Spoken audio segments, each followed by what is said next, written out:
제가 옛날에 내 사목 목표는 고객 만족도 아니고 고객 감동도 아니고 고객 기절이다. 이제는 더 이상 외부 강의를 제가 다니지 않기 때문에 장돌뱅이 삶을 살았던 것이 아련한 추억으로 남아 있습니다. 장돌뱅이 삶을 살다 보니 별별 일을 다 겪었습니다. 한 번은 아주 잘 사는 본당에 강의 요청이 있어서 저는 어김없이 된장, 간장, 고추장, 생태맘, 청국장, 가루, 찌개용 청국장을 바리바리 싸들고 물론 강의도 갔지만은 우리가 생산하는 장류를 들고 갔습니다. 저는 강의하느라 성당으로 들어가고 우리 직원은 제 차 트렁크에서 물건을 내려 성당 입구에 판매대로 물건을 이렇게 옮기는데 본당 신부가 수단을 입고 지나가면서 장을 옮기는 우리 직원 귀 뒤에 대고 구질구질하게 저런 거 싸들고 다닌다고 혼잣말을 하더랍니다. 우리 직원이 그 말을 듣고 너무 자존심, 구질구질하게 저런 거 싸들고 다닌다고 너무 자존심이 상해서 저희는 그 성당에 도착하면은 먼저 본당 신부님한테 인사한다고 우리 장 종류를 전부 다 선물을 드려요. 수녀님, 수녀원에도 선물을 드리고 사무실 직원들한테도 선물을 드려요. 근데 우리 직원이 옮기다가 너무 화가 나갖고 사정을 해갖고 다시 찾아오고 싶을 정도로 자존심이 상했다고 그럽니다. 보통 제가 강의 밤 10시에 끝나고 교우들과 사진 찍고 책 사인해주고 우리 직원은 팔다 남은 물건을 다시 바리바리 싸서 차 트렁크에 넣고 생태마을에 들어오는 시간은 새벽 1시쯤 됩니다. 그런데 들어오면서 직원이 그러더라고요. 오늘 신부님, 거기 본당 신부님한테 구질구질하게 저런 거 싸들고 다닌다는 얘기 들었다고 너무너무 화가 난다고. 근데 저는 자존심 하나도 안 상했어요. 화도 안 났어요. 왜냐하면 나는 장돌뱅이니까 별소리를 다 들을 수 있죠. 그런 게 자존심 상한다면은 고고하게 살아갈 수 있죠. 고고하고 배고프고 그리고 또 한편으로는 맨날 다른 사람한테 손 벌리겠죠.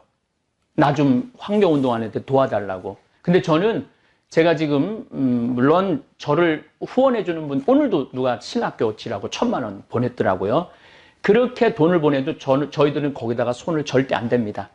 우리 직원들 지금 40명 월급 주는데 그것 손 안 돼요. 우리가 된장, 간장, 고추장, 청국장 판매한 걸로 우리 직원들은 당당하게 월급 받아가죠.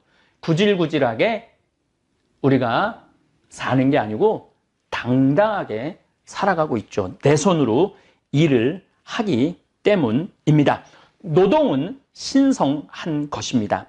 피땀 흘려 내가 지은 수확한 작물, 또 내가 직접 매주 띄워 만든 된장, 간장, 고추장, 또 내 손으로 띄워온 청국장을 들고 다니면서 판매할 때 저는 제 자신이 구질구질하다고 생각해 본 적 한 번도 없습니다. 오히려 아주 자랑스럽고 당당합니다. 아마 오늘 이 시간에 시장에서 또 노동 현장에서 또 공장에서 피땀 흘려 성실하게 일하시는 모든 분들 본인이 구질구질하다고 생각하시는 분들이 있다면 더 이상 그렇게 생각하지 않으셔도 됩니다. 정말 구질구질하게 사는 사람은 피땀 흘려 노동하지 않고 다른 사람 등쳐먹고 사기치는 사람들입니다. 사실 또 욕심도 없어요. 여기서 제가 떼돈을 벌고 싶은 생각도 없어요.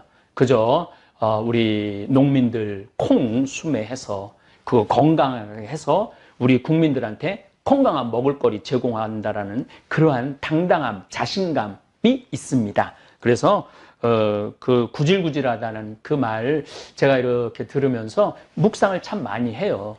내가 구질구질하냐, 당당하냐.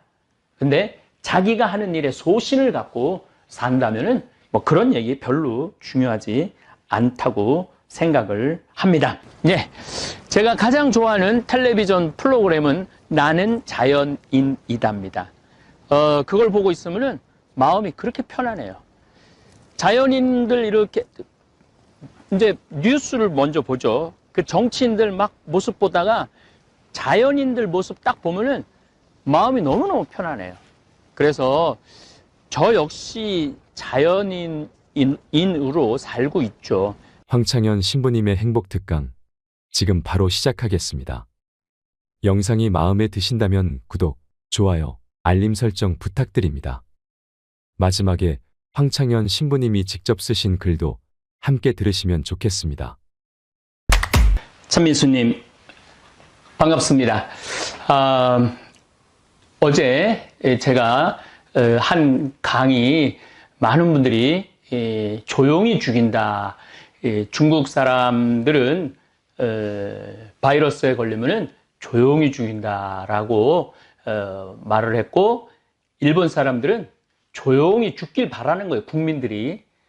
그리고 우리나라는 어떻게 해서든지 조용히 죽고 싶어도 찾아내갖고 병원에 입원시켜서 고쳐주는 정부라고 말씀을 드렸습니다. 객관적으로 봐도 지금 중국, 한국, 일본을 보더라도 물론 우리나라가 조선시대 때 백성을 정말로 사람으로 취급하지 않고 개, 돼지로 취급을 했었죠. 그리고 세월이 흐르고 독재 정권, 군사 정권, 그 다음에 민주 정권 이제 많이 자리를 잡아갖고 제가 보기에는 점점 발전하는 것 같습니다. 지금 대개 이제 제국 시대에서 왕정 시대에서 제국 시대로 넘어가죠. 1800년도까지만 해도 왕정 시대가 많았죠. 근데 1900년 1차, 2차 세계대전을 지내면서 제국 시대로 넘어가는 거예요. 한 나라가 여러 나라를 정복하는 시대. 그리고 제국 시대가 끝나고 난 다음에 그렇게 식민지로 있었던 나라들이 다 독립을 합니다. 독립을 할 때 정권을 누가 대개 잡느냐 하면 군부가 잡죠. 군인이 잡습니다. 군인이 잡고 난 다음에는 독재가 진행이 되죠. 우리나라는 조금 반대 성향이 있었어요. 이승만 정권에는 군인이 아니었죠. 그런데 중간에 쿠데타 때문에 이제 군부가 정권을 잡고 독재, 5.18 광주 민주화 운동 때 전두환 정권, 군인 정권이 수많은 우리 젊은이들을 죽음으로 몰아넣고 정권을 잡았죠. 그리고 1987년 저도 그때 데모 방학하는 날, 신학교에서는 데모를 못하니까 방학하는 날 수원 북수동에서부터 역정까지 함께 나도 이 민주화에 함께 해야 되겠다 하고 했던 기억이 나고 최루탄을 뒤집어 썼던 기억도 납니다. 그럼에도 불구하고 우리가 좀 성숙하지 못하고 무르익지 못했죠. 근데 점점 민주화 또 민주 정권이 생기면서 굉장히 좋은 방향으로 발전하고 있습니다. 그 얘기까지 어저께 제가 이 바이러스의 문제에 대해서 이야기할 때 말씀을 드린 것입니다. 어제 제가 강의하면서 제가 이제 댓글을 많이 본다고 말씀을 드렸어요. 맞아요. 빅토리아 여왕이 아니고 엘리자베스 2세죠. 제 나이 정도 되면은 말하다가도 깜빡깜빡 할 때가 많아요. 더욱이 뭐 1시간, 2시간 이렇게 강의할 때 생각 안 날 때도 사실 많습니다. 그래서 참 하나 외우면 2개 까먹고 2개 외우면 4개 까먹는 것 같습니다.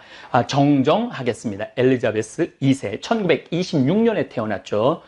그러니까 나이로 따지면은 지금 거의 95살 된 여왕이 영국의 국왕으로 지금 있습니다. 자, 제가 전국으로 강의 다닐 때 이야기입니다. 10년 전쯤의 일입니다. 저는 강의 다닐 때마다 생태마을에서 생산한 된장, 간장, 고추장, 생태맘, 청국장, 가루, 찌개용 청국장을 들고 다니면서 팔았습니다. 오늘 잠깐 댓글을 보니까 남편이 당뇨가 들었는데 6개월 동안 이걸 꾸준히 먹으니까 이 당뇨도 수치가 내려가고 그 다음에 변비도 없어졌다고 너무너무 감사하다라는 글을 제가 읽었습니다. 그럴 때마다 저는 참 행복한 사업가죠. 그리고 행복한 생태마을 을장입니다. 어쨌든 제가 대부분 강의를 2시간 정도 초청 강의할 때 하는데 중간에 10분이나 15분 쉬는 시간에 평창 생태마을에서 생산한 장류 제품을 팔았습니다. 물론 제가 쓴 책들도 들고 나가서 판매하고 사인도 많이 해 주었습니다. 그 덕에 사실은 보통 저자들보다도 책을 훨씬 많이 팔았죠. 뭐 엄청나게 대충 총 한 100만 권 정도 팔은 것 같아요. 이제까지 제가 쓴 책을. 뭐 작가로서는 정말 말도 할 수 없는 큰 기쁨의 그러한 작가죠. 저는 참 사제이기 때문에 유리한 부분이 참 많습니다. 한마디로 장돌배기 같은 장돌배기죠. 같은 삶을 15년 정도 산 것 같습니다. 저는 이 장돌배기라고도 하죠. 단어를 참 좋아합니다. 장돌림. 장마당마다 이렇게 돌아가면서 물건을 파는 장돌배기, 5일 장마다 장을 돌면서 물건을 파는 사람입니다. 지금도 평창은 5일 10일장, 5일 10일장은 5일, 10일, 15일, 20일, 25일, 30일 이렇게 오늘 우리 평창 장 서는 날이에요. 오늘 좀 장 보러 나갔어야 되는데 읍내로 뭐 하루 종일 강의 준비한다고 뭐 책상에서 움직이질 못해갖고 다음 이제 5일을 더 기다려서 우리가 상추 모종도 좀 사야 되고 쑥간 모종도 좀 사야 되는데 어쨌든 저 위에는 대화는 4일 9일장입니다. 그러니까 4일, 9일, 14일, 19일, 24일, 29일 이렇게 장이 서죠. 봉평장은 2일, 7일장입니다. 2일, 7일, 12일, 17일, 20일, 27일 이렇게 장이 쓰죠. 그러면서 이렇게 장돌뱅이들은 이제 하루하루 날짜가 되니까 대개 다 20km 거리예요. 참 묘해요. 도시가 시골은 거리가 대개 20km입니다. 제천에서 주천 20km, 신림에서 주천 20km, 주천에서 우리 평창 20km, 평창에서 대화 20km, 대화에서 봉평 20km 이런 식으로 돼 있죠. 그래서 장돌뱅이들이 이렇게 하루 이제 물건 팔고 또 밤에 이렇게 이제 가면서 다음날 또 대화로 옮겨가고 봉평으로 옮겨가고 그러죠. 사실 예수님도 장돌배기셨습니다. 7일에 한 번씩 찾아오는 안식일에 회당을 들러서 하늘나라를 판매하신 분이에요. 제가 옛날에 내 사목 목표는 고객 만족도 아니고 고객 감동도 아니고 고객 기절이다. 저는 우리 많은 교우들한테 하늘나라를 파는 영업사원이라고 생각을 해요. 하늘나라가 좋으니까 사시라고. 그래갖고 그 하늘나라의 좋음을 내가 최대한 잘 홍보할 수 있는 그러한 능력을 갖추는 게 예수님 보시기에 좋은 사도라는 말씀을 참 예전에 많이 드렸습니다. 저 역시 장돌배기로 전국을 돌아다니면서 하느님 나라를 판매했습니다. 지금은 유튜브를 통해서 하느님 나라를 팔고 있습니다. 하느님 나라 좋다고 이렇게 많이 얘기를 하죠. 이 유튜브가 엄청난 공간입니다. 3월 16일 날 제가 귀국보고라는 제목으로 강의를 올렸는데 5일 만에 시청하신 분들이 16만 명입니다. 5일 만에 방탄소년단이 뉴저지 맥라이프 스타디움에서 8만 명을 상대로 공연을 했는데 제 강의는 이 2배의 시청자들이 시청을 한 것입니다. 그러니까 이렇게 제 이 거실에서 제 조그만 내 비밀의 공간, 내 정원에서 이렇게 찍지만은 이 시청하는 분들은 맥라이프 스타디움에서 그 어마어마한 사람들이 모여서 지금 각자 방에서 전 세계에서 시청을 하고 있는 것이죠. 그렇기 때문에 저는 이 유튜브 공간이 이제는 복음을 전할 수 있는 기가 막힌 소통의 공간이라는 생각을 해서 하루 종일 책상에 앉아서 자료 정리하고 또 묵상하고 어떻게 하면은 이 시대의 흐름을 또 하느님의 뜻을 전할까 참 많은 고민을 하고 공부를 합니다. 이제 시대는 바뀌어서 장돌배기로 이 장 저 장을 떠돌아다니지 않아도 생각을 함께 공유할 수 있는 기가 막힌 시대가 왔죠. 스마트폰, 그 스마트폰이 연 또 다른 세상이기도 합니다. 이효석 선생님께서 쓰신 메밀꽃 필 무렵을 읽어보면 장돌배기의 삶을 참 잘 그려놓은 이야기입니다. 그런데 이 메밀꽃 필 무렵과 우리 평창 성필리포 생태마을의 관계는 특별합니다. 소설 속의 허생원은 평창장, 대화장, 봉평장, 이제 마지막으로 장평장으로 떠난다는 얘기가 나옵니다. 평창에서 만난 동이라는 젊은이는 제천에서 태어났다고 그러죠. 우연하게 평창장에서 만나 동행을 시작하게 됩니다. 그런데 이 동이는 제천에서 태어납니다. 다시 말해서 제천에서 평창까지 오는 데는 반드시 지금 성필리포 이 자리를 지나야 합니다. 무슨 얘기냐면은 제천에서 주천, 주천에서 판운으로 넘어와서 이제 강 따라 쭉 오는 거죠. 판운에서 이곳에 딱 도착을 하면은 여기에서는 길이 없어요. 이 나루터를 건너가야 돼요. 그래서 이 건너편에 비석이 있어요. 100년 전 나루터라고 써 있어요. 그래서 이 건너편에는 나루터입니다. 그리고 이 자리는 바로 이 자리예요. 이 자리는 뭐가 있었느냐면 주막이 있었어요. 주막이. 이건 제 생각에는 500년 전에도 이 자리가 주막이 있었고 100년 전에도 이 자리가 주막이 있었을 것입니다. 바로 이 자리에 제가 생태마을을 꾸미고 살고 있죠. 우리 이효석 선생님께서는 진부에서 태어났어요. 하진불이라는 곳에서 태어나셨고 또 진부리에 묻히시죠. 1973년 영동고속도로 공사 때 평창, 그때는 평창 분들이, 봉평이나 진부에 계신 분들이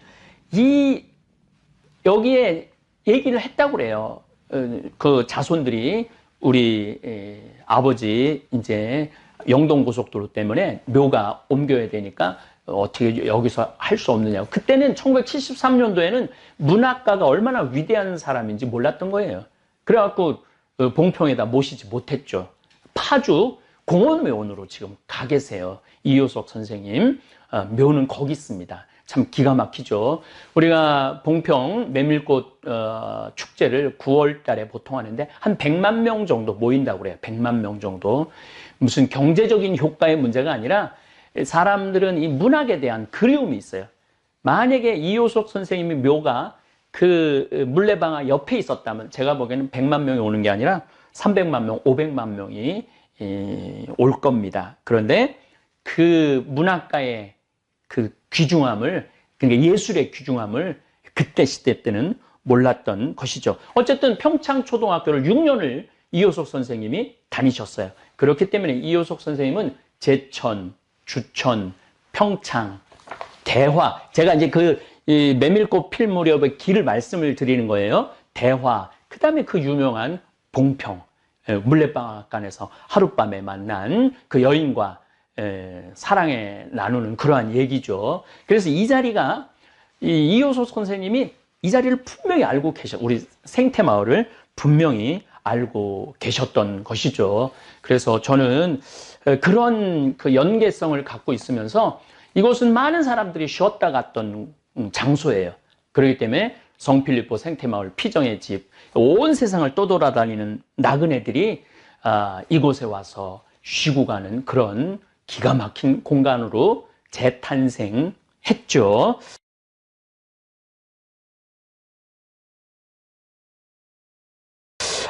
또 이 자리가 또 역사적으로 소설적으로 더 의미 있는 장소입니다. 왜냐하면 김병현, 김삿갓 시인 아들 김익균 선생님이 저 천동리에서 살았어요. 거기서 뭐를 했냐면 서당을 했어요. 서당, 훈장님을 하셨죠. 그런데 항상 여기 섭다리가 여기 있었는데 항상 건너와갖고 바로 이 자리에 주막이 있었기 때문에 이 자리에서 그렇게 술 마시기를 좋아했대요. 그래요. 아마 아버지의 영향을 참 많이 받은 것 같아요. 김익균 선생님은 태어나서 아버지를 딱 3번 만났다고 그래요. 딱 3번 만나고 마지막에 전주에서 만났을 때 제발 이제 집으로 가자고. 집이라고 그러는 건 바로 이 천동리예요. 천동리. 바로 우리 강 건너 천동리로 가자고 그러는데 아버지가 알았다고 그러고 나 좀 뒤 좀 보겠다고 그러고 갔는데 기다렸는데 안 나타나셔갖고 들어가 보니까 삿갓을 벗어놓고 떠난 거예요. 그게 마지막 만남이었어요. 그런데 이게 조금 이제 여러 가지 설이 좀 있는데 우리 평창 쪽에서는 김익균 선생님이 하루는 아버지 죽었다는 소식을 듣고 가갖고 이렇게 그 증언이 있어요. 여기는 지씨 이 동네예요. 그 지씨 동네인데 지씨성을 가진 분들의 집장촌이죠. 하루는 어디를 아버지 모시러 간다고 그래갖고 이렇게 함에다가 이렇게 그러니까 이제 화장을 해갖고 와갖고 여기다 묻었다고 그래요. 지금은 영월 김삿갓 그 묘가 거기 있다고 그러는데 이 지역의 사람들의 증언을 들어보면은 묻어갖고 항상 아버지한테 벌초도 하고 아버지를 잘 모셨다고 이 지역 사람들은 그런 증언들을 하고 있어요. 어쨌든 그 김익균 선생님은 요 자리가 이 주막 자리였기 때문에 항상 여기 섭다리를 건너와갖고 여기서 술 마시는 걸 참 좋아했다고 그래요. 근데 한 겨울에 술을 너무 마셔갖고 섭다리를 건너다가 떨어져요. 그래갖고 다리에 떨어져서 죽어요. 그 같이 가던 친구가 이 상투를 풀어갖고 섭다리 거기 그 기둥에 묶어놓고 사람을 부르러 갔다 와 보니까 죽었다고 그럽니다. 그래서 김익균 선생님의 묘는 여기 있습니다, 지금. 그리고 이 자리가 제가 20년 전에 왔을 때도 이 자리가 주막은 아니고 뭐 식사도 하지만은 술도 파는 자리로 제가 그 집에서 한 2년, 3년 살았어요. 그리고 이제 이렇게 지은 거죠. 그래서 이 자리가 참 문학적으로 또 어떻게 보면은 우리나라의 그 멋있는 두 분 선생님의 추억이 깃들어 있는 장소이기도 합니다. 그래서 저는 우리 성필리포 생태마을 이 자체가 참 의미 있는 그리고 그래서 많은 에너지가 나오는 것 같아요.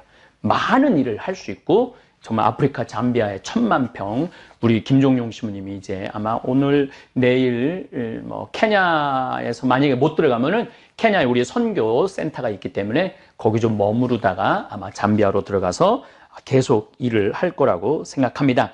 이제는 더 이상 외부 강의를 제가 다니지 않기 때문에 장돌뱅이 삶을 살았던 것이 아련한 추억으로 남아 있습니다.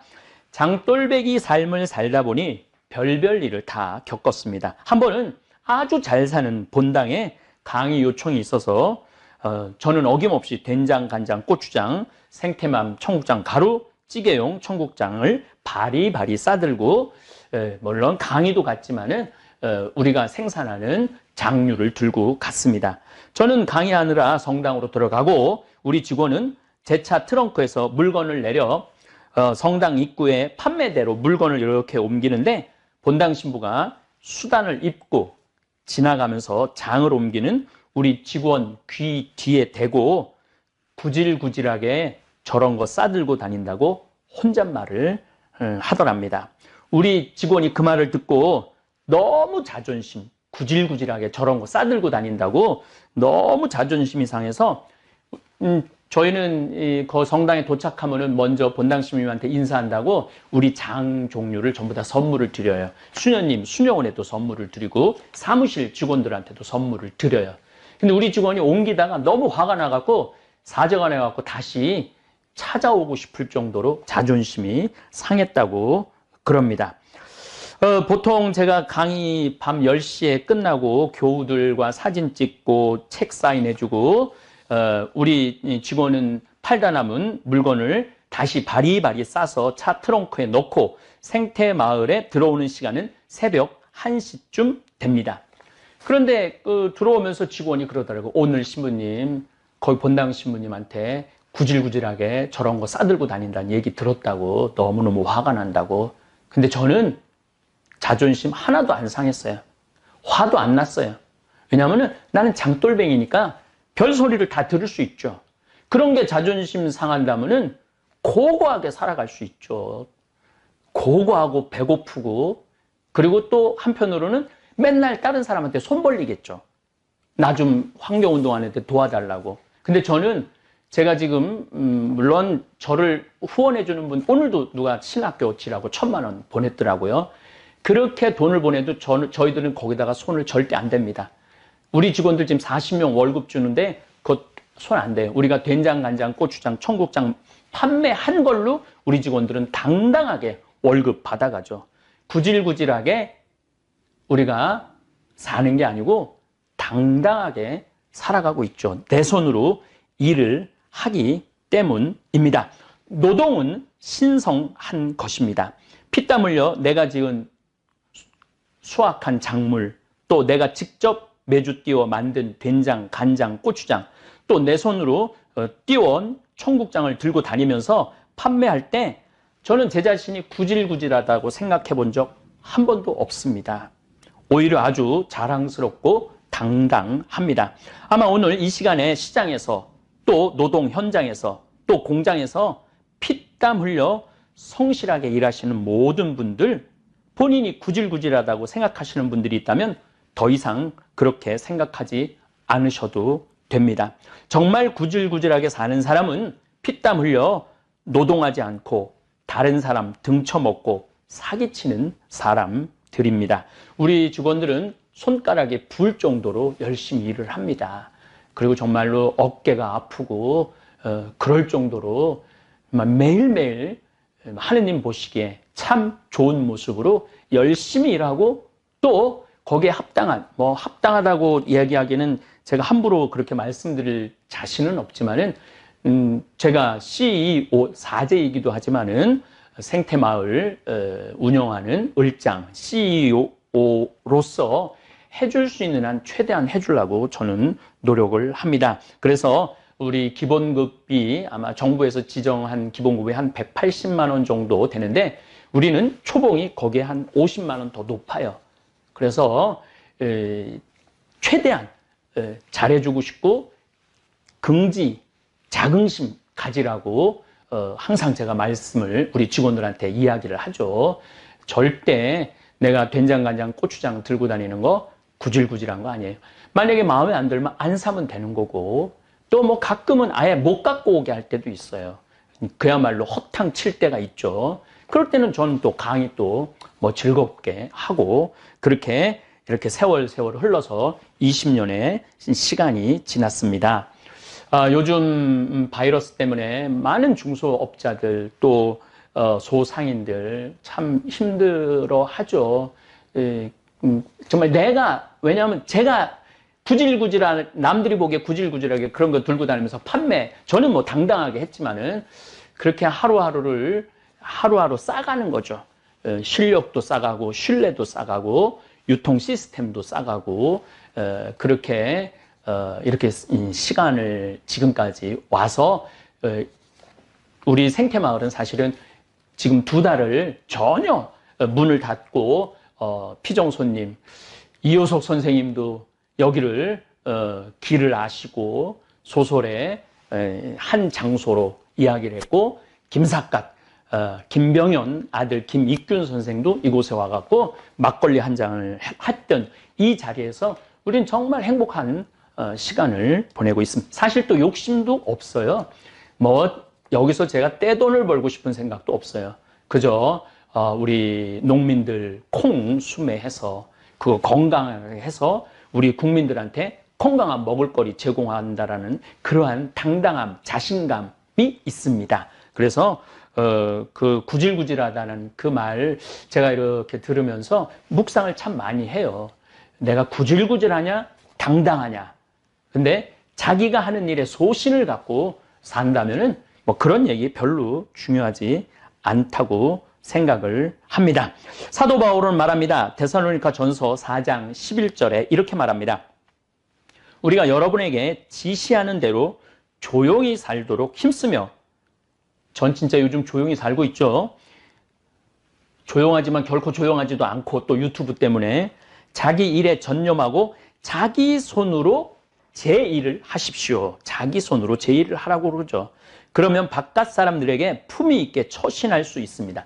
내 손으로 돈을 벌면은요, 바깥 사람한테 자신 있게 처신할 수 있어요.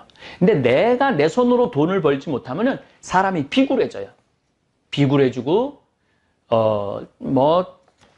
제가 여기서 수많은 사람들을 만나 보지만은 정말 매일 자기 일에 성실한 사람들은 여기 와서 당당해요.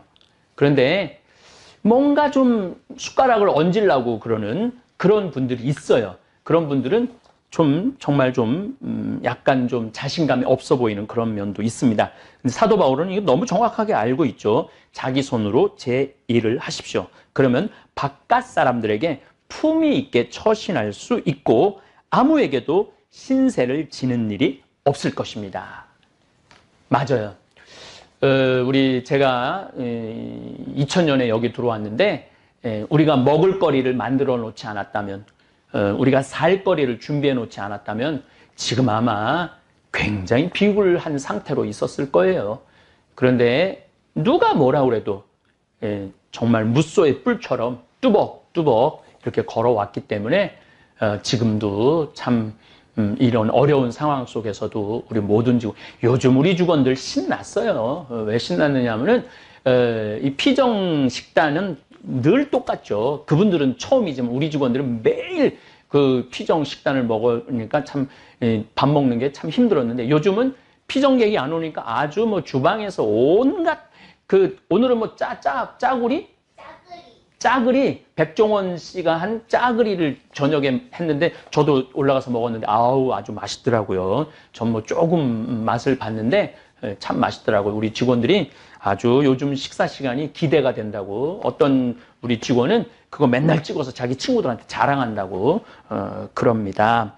어쨌거나 하여튼 요즘 바이러스가 창궐하는 시대를 살면서 내 손으로 일해서 먹고 살 수 있음에 얼마나 감사한지 모릅니다. 이제 잠깐 제 손으로 일하는 장면을 여러분들 잠깐 감상해 보시기 바랍니다. 돌단풍입니다. 우리 생태마을에 이제 돌단풍이 나오기 시작하네요. 이제 봄이 드디어 시작을 했습니다. 우리 생태마을 정말 아름답습니다. 저희들이 이 생태마을을 꾸미는데 20년 딱 걸렸어요. 이제 올해부터는 조금 더 조경도 좀 많이 하고 많은 분들이 와서 정말 행복하게 제가 우리말만 쓰려고 노력하는데 그야말로 영어로 하면 릴렉스하게 좀 편안하게 많은 분들이 와서 쉬었으면 좋겠는데 요즘 바이러스 때문에 온 국민이 자가격리를 좀 하고 있죠. 이 아름다운 저 하늘 좀 비춰봐. 이렇게 오늘 그냥 하늘이 예쁘고 그냥 좋은데 이런 맑은 공기 우리 국민들이 많이 마셨으면 좋겠는데 바이러스 때문에 우리 생태마을 지금 문을 닫고 있어요. 지금 2달째 문을 닫고 있는데 하루빨리 이 문을 열 수 있도록 정부도 노력하고 국민도 노력하고 그랬으면 좋겠습니다. 예, 항아리가 많으면은 그 집이 부자인지 부자가 아닌지 잘 알 수 있다고 그러는데 우리 생태마을 이렇게 항아리 이렇게 보시면은 반대쪽도 한번 비춰봐요. 예, 우리들이 이 장을 된장, 간장, 고추장 지금 담궈 놓은 겁니다. 제일 좋은 거는 3년 묵은 된장이 제일 맛있는데 우리 된장 인기가 좋아갖고 이렇게 많이 담그는데도 그리고 생태마을은 이제 제가 그 소금 간수 빼는 거를 좀 보여드릴 텐데 소금을 미리 비금도에서 사놔서 간수를 빼갖고 장을 담급니다. 제가 늘 드리는 말씀이지만 우리 생태마을의 장은 매주 띄워갖고 또 그걸로 비금도 물로 된장, 간장, 고추장은 뭐 좀 다른 성격이 있죠. 고춧가루. 물론 고춧가루도 당연히 우리 생태마을에서 생산한 고춧가루로 고추장을 담급니다. 이게 메주가 온 우주가 들어있다고 그래요. 이게 메주가 왜 이 온 우주가 담을 수 있느냐 하면은 이 콩을 삶을 때 불로 삶잖아요. 벌써 불 들어갔죠? 콩 불릴 때 좋은 물로 콩을 불리잖아요. 수 들어갔죠? 나무는 우리들이 나무로 불을 뗄 때 그 나무도 들어가죠. 그 다음에 쇠솥에다가 삶죠. 그 다음에 흙에다가 황토에다가 띄우죠. 그래서 이렇게 메주를 이렇게 만드는 그 과정이 우주를 담는 과정이라고 그래요. 우주를 담는 과정. 그래서 우리는 그냥 단순히 메주를 먹는 게 아니라 우주를 먹는 거죠. 우주. 이게 참 제가 선생님한테 좀 더 자세히 해서 나중에 좀 자료를 여러분들한테 이렇게 띄울 건데, 이 콩이 천지인, 하늘과 땅과 사람이 다 들어있다고 그래요. 이 콩 안에. 그래서 그 콩 백태 안에 보면은 그 천지인의 모습이 다 들어있다고 그래요. 그래서 우리가 된장, 이 된장은 제가 보기에는 우리 대한민국, 한민족의 지혜가 들어있는 음식이 된장인 것 같아요. 생태마을 된장은 그래서 짭니다. 왜 짜냐 하면은 다른 방부제를 넣을 수 없기 때문에 방부의 역할은 소금으로밖에 못해요. 저는 너희는 세상의 빛과 소금이다라는 말씀을 예수님이 2000년 전에 하셨죠. 소금. 2000년 전에 예수님께서 소금이 얼마나 중요한지 아셨던 거예요. 그래서 너희는 세상의 빛과 소금이다. 소금은 그래서 우리 인간 그 삶 안에 빠질 수가 없는 거예요. 그러니까 오죽하면 금이라고 그러겠어요. 황금, 소금.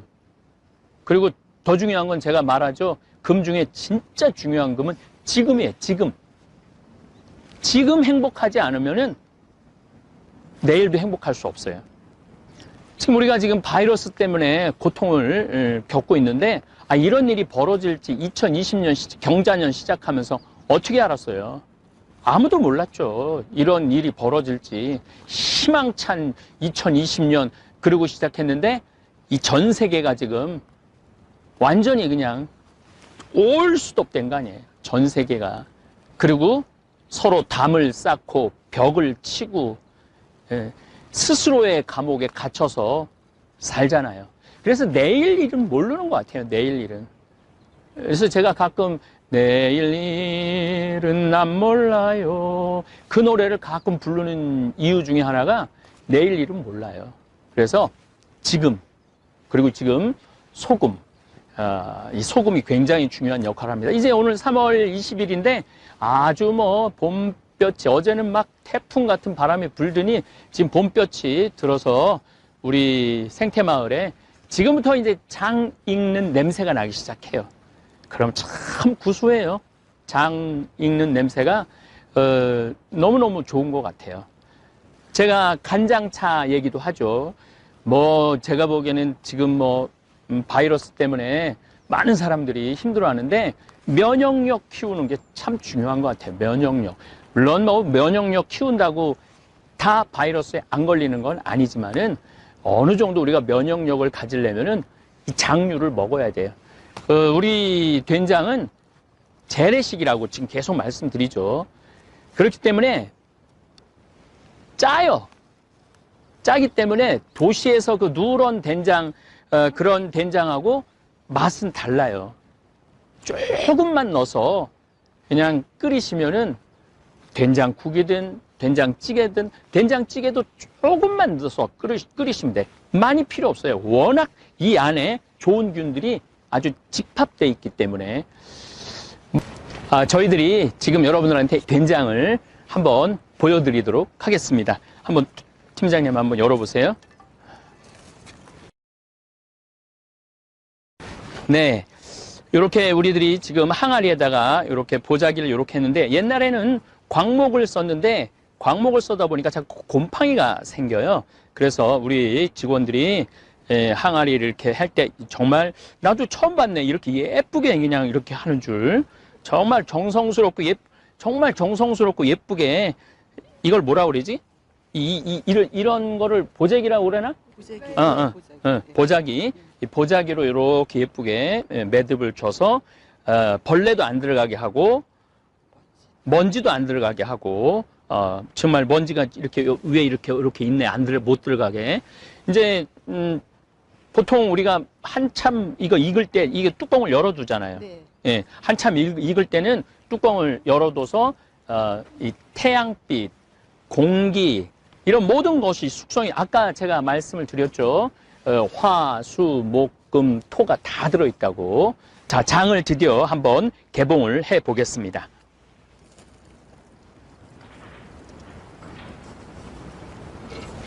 저기 먼지가 확실히 뭐 이렇게 많이 있네.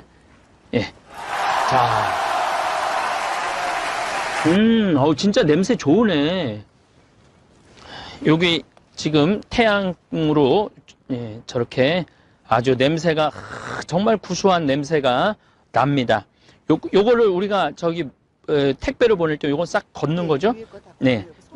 예. 택배로 보낼 때는 위에 장은 전부 다 걷어 버리는 겁니다. 그래서 택배를 보낼 때는 요렇게 요게 1kg입니다. 1kg.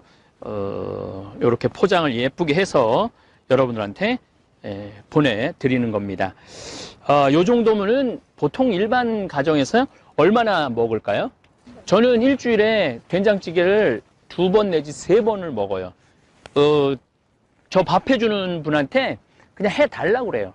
난 오늘 된장국 먹고 싶다. 된장찌개 먹고 싶다. 왜냐하면 이 된장국이 참 구수한 게 참 맛있는 것 같아요. 그래서 여러분들, 제가 오늘 이렇게 이제 특별히 오늘 3월 20일 날 우리 이제 이 생태마을 돌아가는 거 뭐 지금 자가격리들 하시니까 답답하잖아요. 더욱이 면역력을 키워주는 음식으로는 우리 생태마을 이 장이 최고인 것 같아요.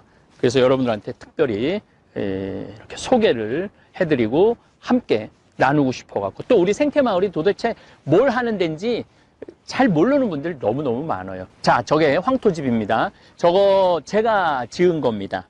믿어지지 않으시겠지만은 제가 포크레인으로 해갖고 제가 지은 건데 기운이 다 딸려갖고 저 위에다가 사실은 그 노르웨이에 가보면은 저 위에다가 잔디를 심어갖고 꽃을 올리는데 그걸 하고 싶었는데 기운이 딸려갖고 저기까지밖에 제가 못했어요. 기운이 딸려서. 지금도 뭐 많은 분들이 이곳을 많이 이용을 합니다. 제가 이제 한번 저기도 지금 우리 은퇴하신 아주 높은 공무원 하시고 출입국 관리 국장까지 하신 분이 지금 저곳에서 한 10년 정도 지금 살고 계신데 저것도 제 손으로 지은 겁니다. 예, 제가 가장 좋아하는 텔레비전 프로그램은 나는 자연인이다입니다. 그걸 보고 있으면은 마음이 그렇게 편안해요. 자연인들 이렇게 이제 뉴스를 먼저 보죠. 그 정치인들 막 모습 보다가 자연인들 모습 딱 보면은 마음이 너무너무 편안해요. 그래서 저 역시 자연인으로 살고 있죠.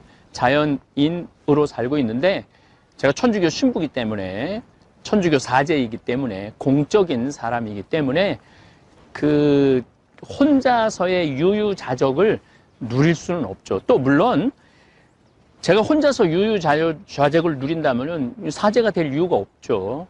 많은 교우들한테 위로를 하고 또 많은 교우들한테 하늘나라의 신비를 알려주고 또 이 지구가 조금 더 건강해질 수 있도록 노력하는 것이 제 사명이죠. 하지만은 올해 어차피 이 바이러스 때문에 자가 격리 상태에 있기 때문에 올해는 좀 나는 자연인이다라는 마음으로 살고 싶고 생활 패턴도 그렇게 살고 싶어요. 그래서 여러분들한테 요거는 지금 이 꼭지 말고 다른 꼭지에 제목 자체가 나는 자연인이다라는 꼭지로 여러분들한테 제가 한번 황토집 짓는 과정, 또 농사 짓는 과정, 또 유기농으로 농사를 어떻게 짓는지 이런 것들도 한번 담아서 시리즈로 한번 여러분들한테 보여드릴 거예요. 그래서 사실은 이것도 나는 자연인이다의 일부분이죠. 제가 이 된장, 간장, 고추장, 그 다음에 생태맘, 청국장, 가루 만들려고 그랬던 이유 중에 하나가 우리 농민들 저기가 이제 마질이, 대상리, 대하리, 뭐 대상 1, 2, 1, 2, 2리 뭐 다 그러죠. 하리, 중리, 상리 뭐 이거 다 이제 이게 일제 잔재죠. 일제 잔재, 북리, 남리 뭐 이런 것들도 다 일제 잔재의 언어들이에요. 그래서 요즘은 뭐 김삿갓면, 뭐 뭐 아주 좋은 이름들로 바꿔가고 제가 굉장히 기분이 좋아요. 그렇게 건강한 모습으로 어제도 차 탄 채 검진한다. 그 참 우리 대한민국 사람들이 보면은 굉장히 건강한 생각을 많이 갖는 것 같아요. 저희들이 2020년 경자년 간장 담그는 모습 여러분들한테 보여드리도록 하겠습니다. 메주를 저희들이 한 60일 정도 띄웁니다. 60일 정도 띄워갖고 정월 안에 소금 18도, 염도 18도를 맞춰서 우리는 비금도 소금을 씁니다. 간수를 한 3년 정도 빼죠. 3년?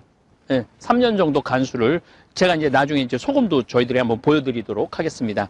간수를 빼서 정월 안에 2월 7일 정도 했습니다. 그리고 한 50일 정도 담그고 난 다음에 장가르기를 합니다. 여러분들 이렇게 보시면은 숯이 있는데 이거 숯은 메주의 독성을 빼는 거예요. 메주의 독성만 빼는 것이 아니고 이 숯이라는 게 참 신비한 것 중에 하나가 나쁜 것들을 흡착을 하는 능력이 있어요. 숯이. 그래서 여러분들 그 수돗물 이렇게 드실 때 아주 특별한 삼투압, 그 서울은 지금 삼투압으로 수돗물을 정화를 해서 먹는데 그러지 않는 한 대개 백탄으로 마지막으로 걸러서 여러분들 집으로 가는 거예요. 그래서 숯이 우리 생활 안에 쓰여집니다. 그리고 이제 고추가 있는데 이 고추는 칼칼한 맛도 냅니다. 이 붉은 고추는. 근데 또 우리 전통적으로 나쁜 액을 막아주죠. 제가 말씀드렸죠. 그냥 간장, 메주, 그냥 이게 그냥 화학 제품으로 하는 게 아니라 우주를 담는 거예요. 화수, 목, 금, 토. 우주를 담고 천지, 인을 담는 거예요. 그 기운을 담는 거죠. 그래서 여기다 새끼줄을 이렇게 치는 이유 중에 하나도 그 액을 막는 거예요. 새끼줄 많이 치죠, 여러분들. 그 금줄 할 때, 액이 태어날 때 새끼줄 하죠. 또 언제 새끼줄을 쓰느냐면은 부모님 돌아가셨을 때 머리에, 대개 며느리들이 머리에 많이 하고 아들들은 허리에 많이 하죠. 머리에도 하고 허리에도 해요. 물론 죄인이라는 의미도 있지만 시신 앞에 있으면서 그 액을 쫓아내기 위해서 쓰는 거죠. 그래서 이렇게 단순히 과학적으로만 할 수 있는 게 아니에요. 장이라는 것 자체가. 그 다음에 대추는 자손도 좀 많게 하고, 당연하죠. 건강한 간장으로 음식을 해 먹으면은 자손이 많이 생기죠. 요즘 불임이 자꾸 생기는 이유 중에 하나도 된장간장 고추장을 안 먹고 인스턴트 음식만 먹기 때문에 젊은 여자 아이들이 자궁에 문제가 생기는 거예요. 그래서 예전에 제가 한참 말씀드렸지만은 자궁에 임신을 할 수 있는 지수가 있어요. 근데 많은 경우 여자아이들은 임신할 수 있는 지수가 다 안 되는 경우가 많아요. 그래서 요즘 그렇게 결혼을 해도 애가 없는 이유 중에 하나가 이 장을 안 먹어서 그래요. 된장, 간장, 고추장으로 만든 된장찌개라든지 된장국이라든지 이런 것들. 그래서 제가 이런 생태마을을 운영하면서 이런 것에 대해서 사실 굉장히 확신이 있어요. 확신이. 내가 한번 정말 잘 사는 본당에 강문 때 계속 오늘 말씀드리지만 구질구질하다고 그렇게 표현했는데 이게 어떻게 구질구질해요? 이게 온 우주의 신비를 담은 거고 우리 이 국민의 건강을 또 우리 유튜브 구독자들 우리 되살림 회원들 건강을 책임지는 건데 그래서 저는 뚜벅뚜벅 이제까지 걸어왔어요. 20년 동안 뚜벅뚜벅 걸어왔고 또 앞으로도 뚜벅뚜벅 걸어갈 거고 누가 뭐라고 그래도 저는 제가 하는 일에 확신이 있고 자부심이 있어요. 제가 하는 일에. 그리고 이런 기가 막힌 여러분들 원래 장은 이게 굉장히 신성한 거기 때문에 막 아무데나 이렇게 펼쳐져서는 안 돼요. 그래서 우리가 돌담으로 전부 다 쌓고 기와로 전부 다 둘러놓은 거예요. 기와로 둘러놓고 그 안에 장을 보관을 하는 거죠.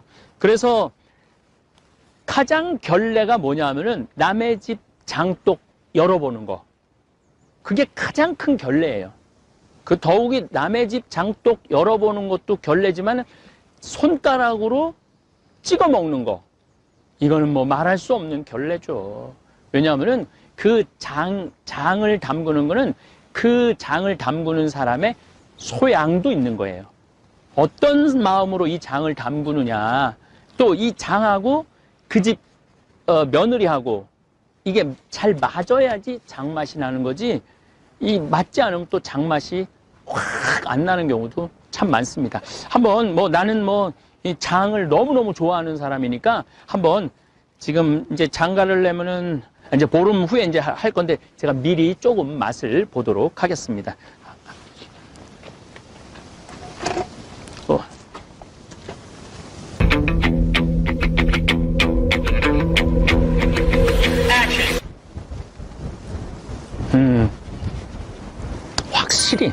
확실히 깊은 맛이 나. 닫아주세요. 그리고 이제 지금 참 옛날에는 이 뚜껑으로만 어떻게 했는데 요즘은 이게 바람이 통할 수 있도록 해놓고 먼지가 안 들어가고 태양빛을 그대로 받을 수 있도록 이렇게 참 잘 해놨어요. 요즘은 점점 우리 이 기술이 좋아지는 것 같아요.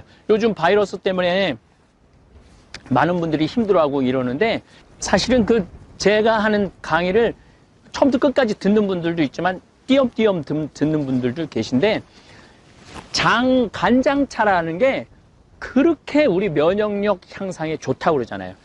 요 정도 되는 거에 반 정도, 숟가락의 반 정도 여기다가 넣어서 그냥 차 마시듯이 마시면은 관절 아픈 분들도 좋고 뭐 여러 가지 몸 안 좋은 분들도 좋다고 그래요. 돈 들어가는 거 아니에요. 우리 조상님의 지혜가 들어가 있는 거를 먹는 거죠. 네. 잘 보셨습니까? 사도 바오로는 천막 짜는 일로 밤낮을 지새웠다고 고백하고 있습니다. 그리고 설교는 안식일에만 회당을 찾아다니면서 복음 선포를 하셨습니다. 제가 예수님은 장돌뱅이라고 또 바오로 사도 역시 장돌뱅이라고 말씀한 게 대개 안식일만 거의 모임을 가졌어요. 물론 중간에 한 목요일에 한 번 또 모임을 갖기도, 이 회당 시나고게 예전에 유대인들은 그런데 주로 안식일에 이렇게 이 시나고게, 갈릴리아는 7개 시나고게가 있었다고 그래요. 회당이. 그래서 한 주간에 한 군데씩 떠돌아다니면서 마치 우리 5일장 다니듯이 예수님께서 그렇게 하늘나라를 선포하셨죠. 저는 생태마을에서 하는 일이 얼마나 자랑스럽고 당당한지 모르겠습니다. 오늘을 고단하게 살아가는 모든 분들에게 저는 위로하고 싶습니다. 절대 구질구질한 삶이 아니라고. 이야기는 또 내일 제가 이어서 노동의 신성함에 대한 말씀을 드리도록 하겠습니다. 귀양 오늘 우리 김삿갓 얘기를 나왔으니까 우리 방랑시인 김삿갓 시를 예전에 아주 재미나게 읽었던 시입니다. 그래서 그 시를 하나 읽어 드리도록 하겠습니다. 제목은 시시비비입니다. 이해 저해 해가 가고 끝없이 가네. 이날 저날 날은 오고 끝없이 오네. 해가 가고 날이 와서 왔다가는 또 가니 천시와 인사가 이 가운데 이루어지네. 요거를 한문으로 쓴 거예요. 이건 푸른 건데 그래서 이 김삿갓이 천재라는 거예요. 연년년 무궁거 111 내부 진래 연거월래래 우거 천신 사차 중최. 그 다음 시가 더 기가 막혀요. 여러분들 한번 들어보시면은 우리 김삿갓이 우리 어렸을 때 아마 우리 이 팀장님은 아마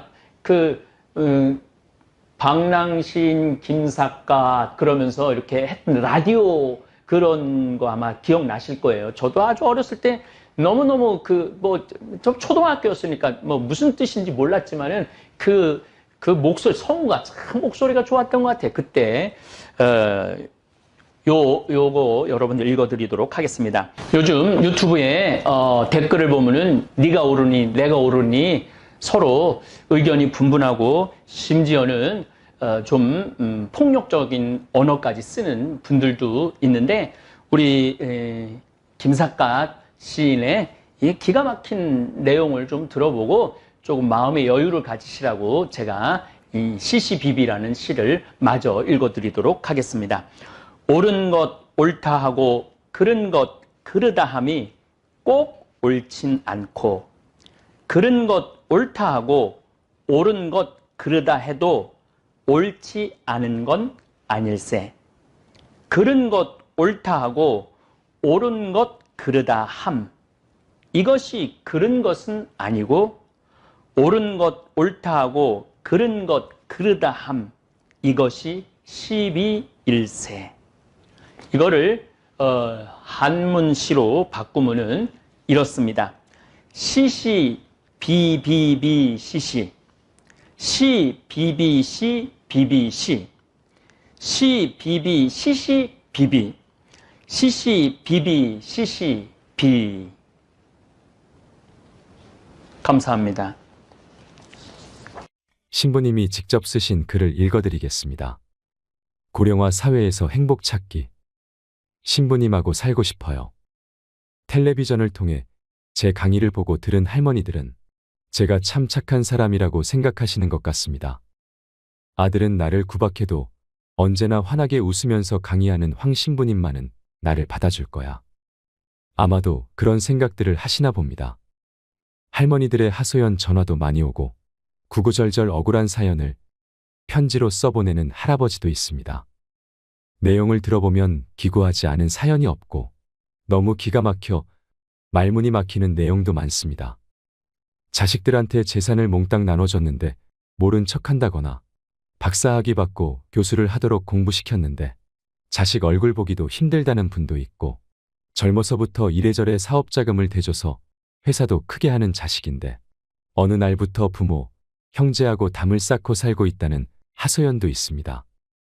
그분들 모두가 아직 멀쩡하고 건강하니 산 높고 물 맑은 평창 생태마을에 와서 설거지도 하고 빨래도 하고 청소도 하면서 제 옆에서 살면 여한이 없이 행복하겠다고 고집을 부리십니다. 이런 분들은 해외 강의에서도 많이 만나기도 하는데 이래저래 천주교 신부인 저하고 살자는 여자들이 참 많습니다. 1년에 500명도 넘습니다. 제가 직접 받은 전화 가운데 이런 분도 계셨습니다.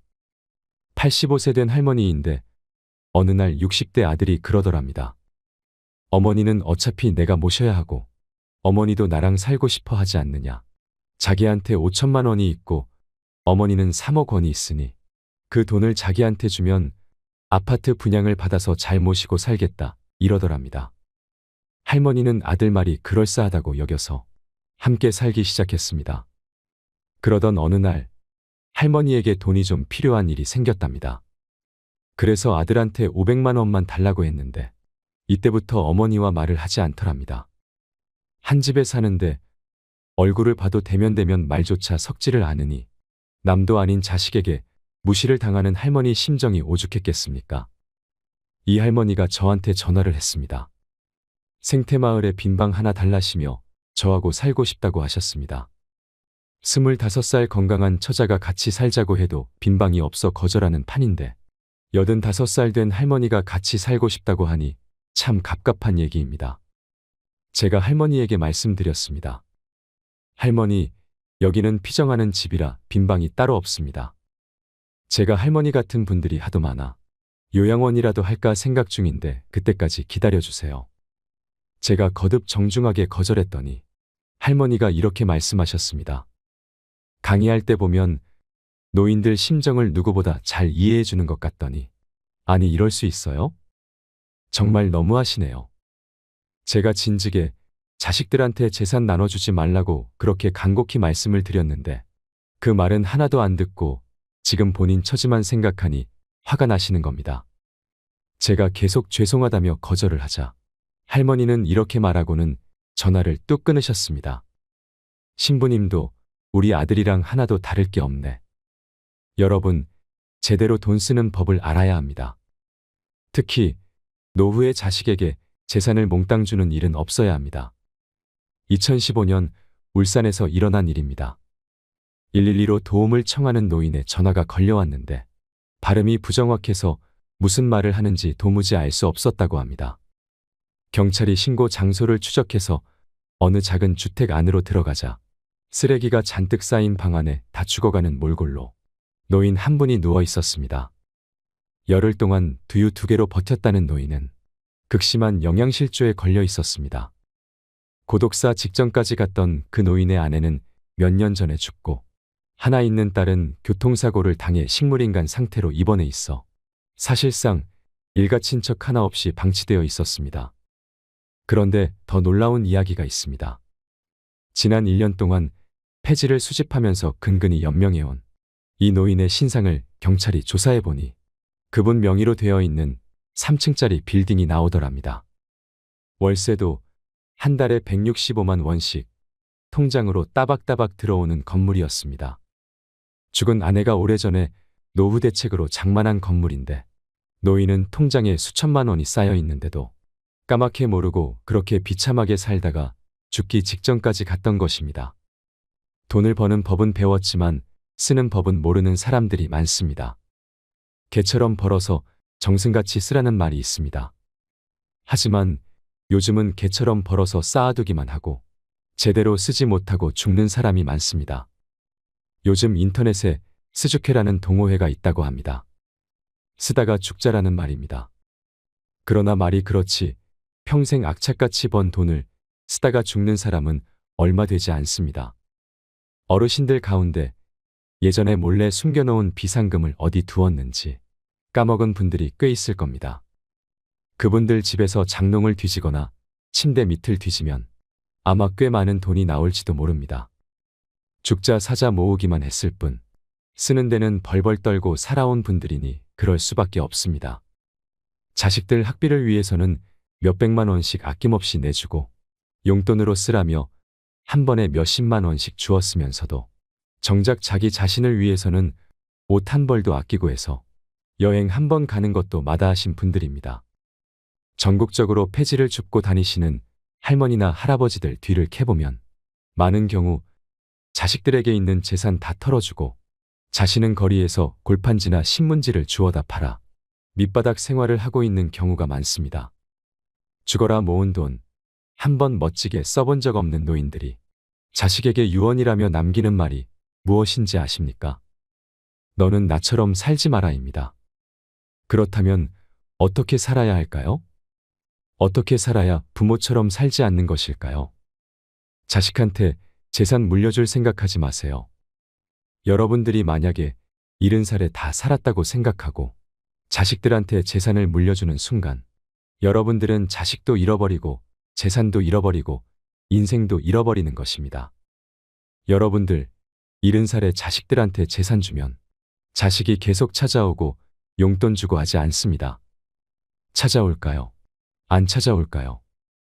용돈도 안 주고 바쁘다는 핑계로 찾아오지도 않는 경우가 참 많습니다.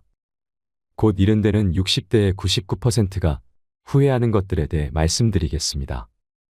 곧 이른 데는 60대의 99%가 후회하는 것들. 첫 번째, 많을수록 좋다. 돈을 많이 모아두지 못하고 은퇴를 하게 되면 직장 다니며 꼬박꼬박 들어왔던 고정 수입은 반토막을 낸 것보다 더 적게 들어오게 됩니다.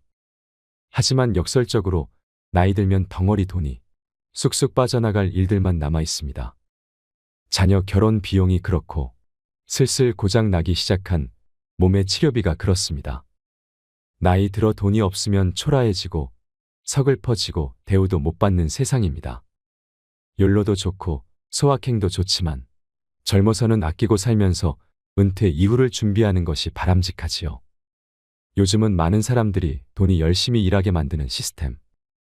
내가 잠을 자는 동안 돈을 벌어들일 수 있는 수동적 수입에 대해 관심을 많이 갖고 이것들을 이루려고 노력을 많이 합니다. 이미 은퇴하셨더라도 이런 소득 방법에 대해 꼭 공부하시길 바랍니다. 곧 이른 데는 60대의 99%가 후회하는 것들. 두 번째, 배우자에게 잘해라. 이 조언은 특히 남성분들 귀담아 들으셔야 한다고 생각합니다. 제 영상을 보시고 40대 50대도 아닌 70대 여성분들이 지금도 성격 고약한 남편들 때문에 괴로워하는 글들을 종종 올리십니다. 그런 글들을 대할 때마다 안타깝고 불편한 마음이 아주 오래도록 듭니다.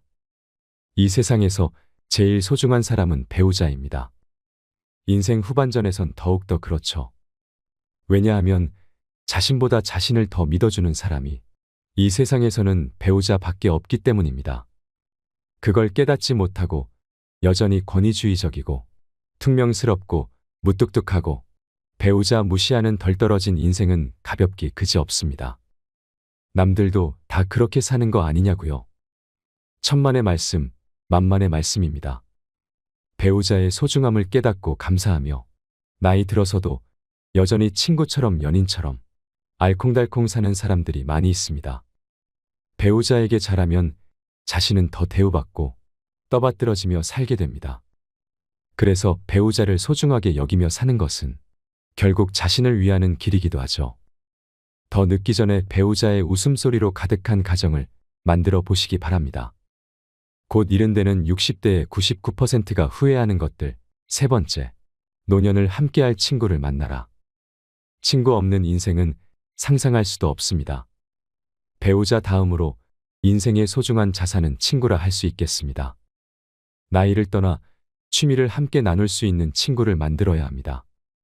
마음을 털어놓을 수 있는 친구가 있다면 외롭지 않을 뿐더러 살면서 겪게 되는 스트레스도 이겨낼 수 있습니다.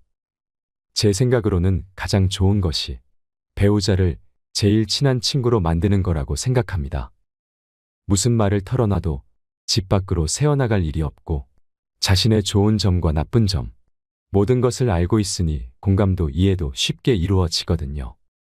물론 가끔 친구들 만나서 남편 욕을 하기도 하지만 말입니다. 뭐 그 정도 재미는 눈 감아 줄 수 있습니다. 곧 이른 데는 60대의 99%가 후회하는 것들. 네 번째, 자녀들과의 신뢰감을 유지해라. 자녀들과의 동등한 신뢰감을 유지하는 가장 좋은 방법은 대화를 많이 하는 겁니다. 시시콜콜 생활에 참견하고 볼 때마다 잔소리하는 것은 그나마 남아있던 부모와 자식 간의 정마저 떼어내는 지름길입니다. 자식 볼 때마다 못마땅한 것이 보이고 또 한 소리 하고 싶을 때마다 자신의 젊은 시절을 돌아볼 일입니다. 꼭 자기를 닮았거든요. 긴 대화가 아니더라도 말 한마디를 하더라도 긍정적이고 사랑과 신뢰, 그리고 자식들을 지지하는 마음이 전달되도록 하는 것이 중요합니다. 곧 이른 데는 60대의 99%가 후회하는 것들. 다섯 번째, 남은 반 100년을 살아갈 체력을 만들고 건강을 유지하라. 굵고 짧게 살겠다는 사람이 있습니다. 그런 사람들은 술로 담배로 몸을 혹사시킵니다. 스트레스가 너무 많아서랍니다. 한국의 제 친구는 기업체를 이끌고 있는데 너무 똑똑해서 술, 담배 끊으라는 배우자와 친구들의 말과 조언도 듣지 않습니다. 근데 이 친구를 보면 꼭 고집 부리다 큰일을 당한 뒤에야 자신의 믿음이 틀렸다고 깨닫고 후회할 것이 자명합니다. 생애 단계마다 이런 일들을 여러 번 반복했지만 그럼에도 불구하고 이번에도 또 똑같이 고집을 부리고 매일 밤 독주를 마셔야 됩니다. 평일과 주말을 가리지 않고 거의 하루도 빠짐없이 매일매일 이렇게 독주를 마셔 대고 있으니 간에 무슨 일이 일어나고 있음이 분명합니다.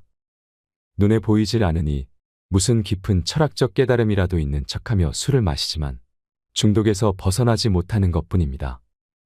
이렇게 굵고 짧게 살겠다는 사람들이 크게 착각하는 것이 뭐냐면 짧게 살기가 마음처럼 그렇게 쉽게 되지 않는다는 겁니다.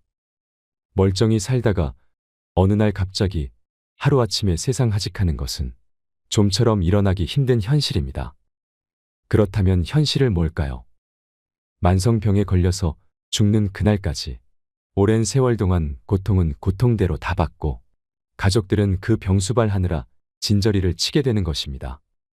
지금까지 모아두었던 노후 재산, 치료비로 다 날려 먹는 것이 현실에 더 가깝습니다.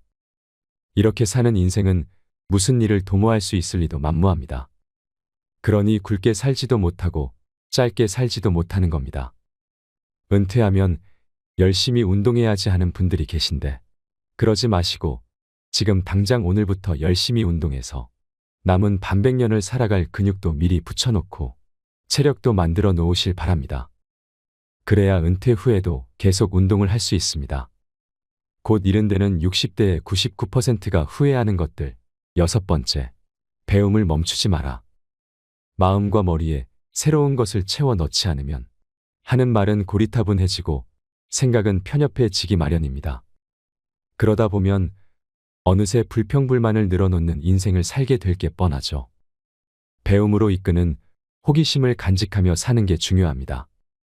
호기심을 간직하면 맑고 총명한 눈망울을 갖고서 하루하루 생기 있는 일상을 보내게 되고 더 새로운 내일을 설레이며 기다리는 인생을 살게 됩니다. 곧 이른 데는 60대의 99%가 후회하는 것들.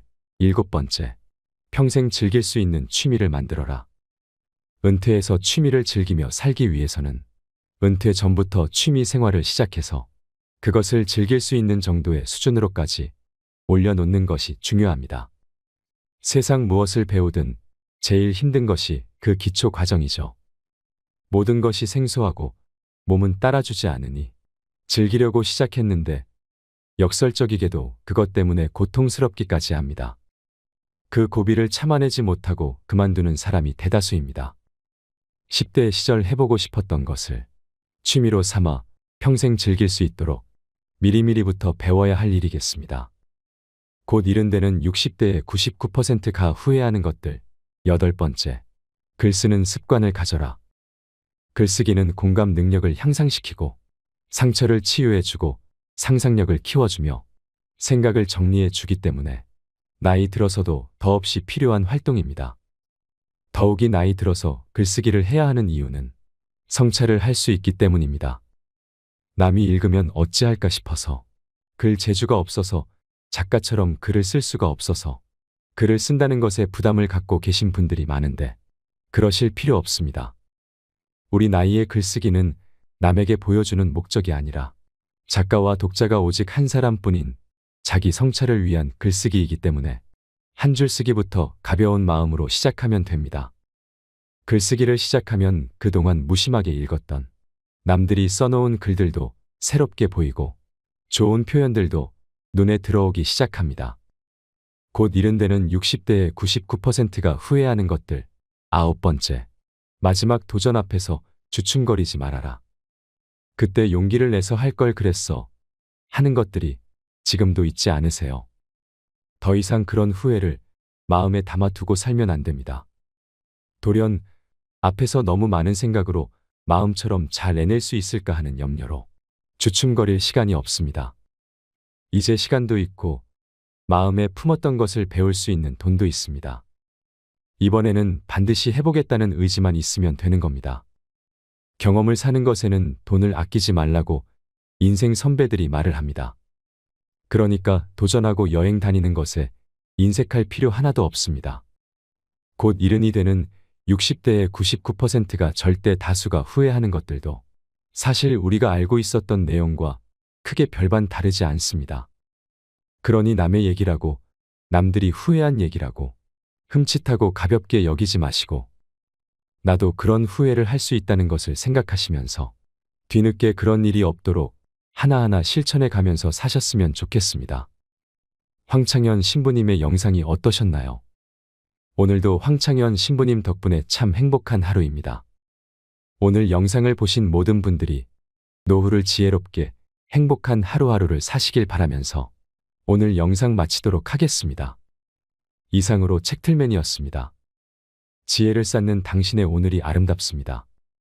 더 좋은 영상으로 찾아뵙겠습니다.